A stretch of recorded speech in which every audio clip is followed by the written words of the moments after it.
Okay, time for my favorite part of recording, grading the decks. So I'll give the decks a grade, A, B, C, D, or F, with some pluses or minuses thrown in for good measure.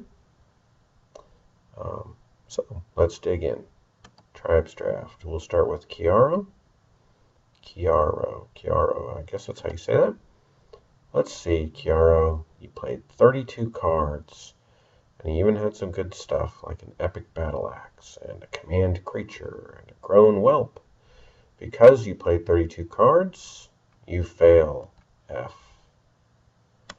Powasa. Oh my gosh, 33 cards. You also fail. By the way, everybody, Ancient Dragon, not that great of a card.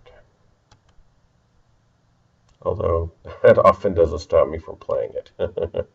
Ludicrous. Let's see what you got here. So, at least we've got a cohesive deck here. I like the multiple wood choppers. When you put wood choppers next to each other, if you can get them out and keep them safe, they can become extremely powerful and hard to deal with. I don't care for the Chaplain of Light, but I suppose it's okay. Typically don't care for Holy Knights. I feel the same way about Undead Knights too. I can forgive it though because you've got the militia training and you've got the soldier kit.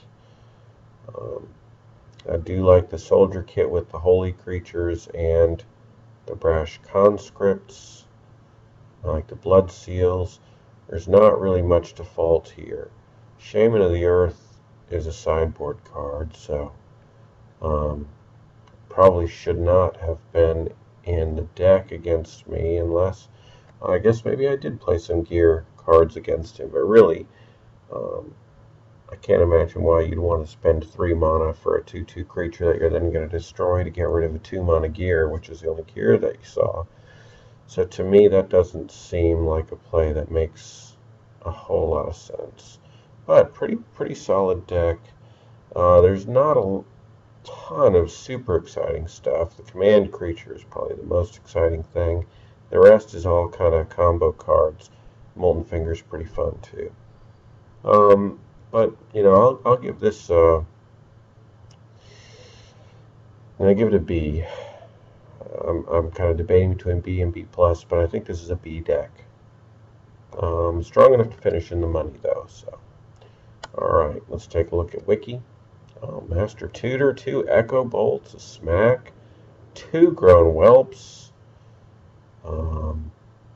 Reinforce.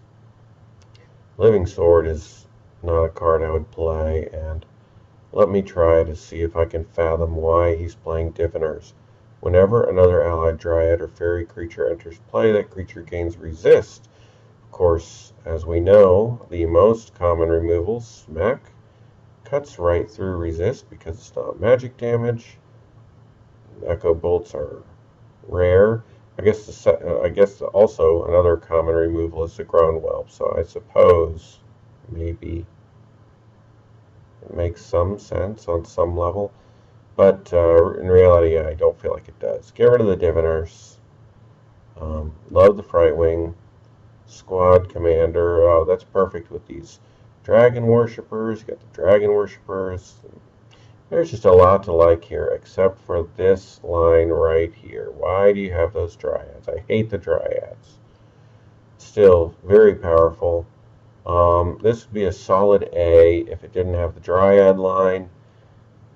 Boy, it's tough to not give it an A, but since I absolutely murdered this deck, and because I don't like Dryads, at least not in a Tribes only draft deck or sealed deck, I'm going to give it an A-. And let's take a look at this.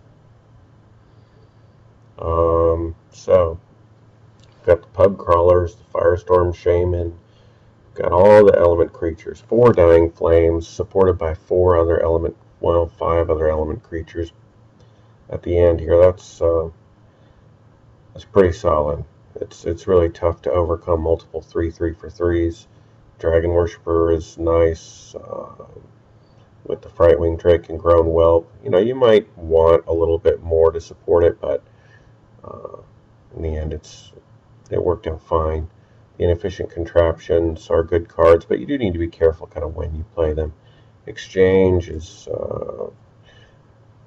just one of my personal favorite cards in Tribes drafts. It's interesting, a lot of people have said they've watched these videos and tried using Exchange and told me that they didn't find it as helpful as I do, but I don't really know what to say to that, because I don't think I've ever found Exchange to be useless. I've always found it very useful. Bar Fight I never used, Pride I never used, probably could have subbed something else in, but you know, what I like about those cards is they can save you from a bad situation. They're kind of a Hail Mary play, and in case you need them play. And, you know, they carry with them a little bit of an element of surprise, which I think is always important. So this is a pretty nice deck, but you know, I'm missing some removal options, which would be nice. I mean, you just saw Wiki's deck, which just has tons and tons of removal. To me, this is probably an A- deck. An A deck would have a little bit more removal in it, I think, and probably wouldn't be running those Elvish Armaments. You know, if I had a command creature and an Echo Bolt instead of the Elvish Armaments, yeah, we're looking at an A for sure at that point. Or if we had a couple spilled vials to go with those exchanges, that'd be awesome. As it was, it's still pretty great. We won first place, and I'm happy with that. So A- for this deck. And just for fun, let's take a look at Wiki's again. And oh yeah, no, I was going to see maybe if I would take his deck over mine, but with this disgusting, dreadful, despicable Dryad line, the answer is definitely no. Although I still have nothing but love in my heart for you, Wiki. So, anyway, this is Jakob coming to you from sunny Florida. Hope you all have a great rest of the week. And, yeah, thanks for watching the video.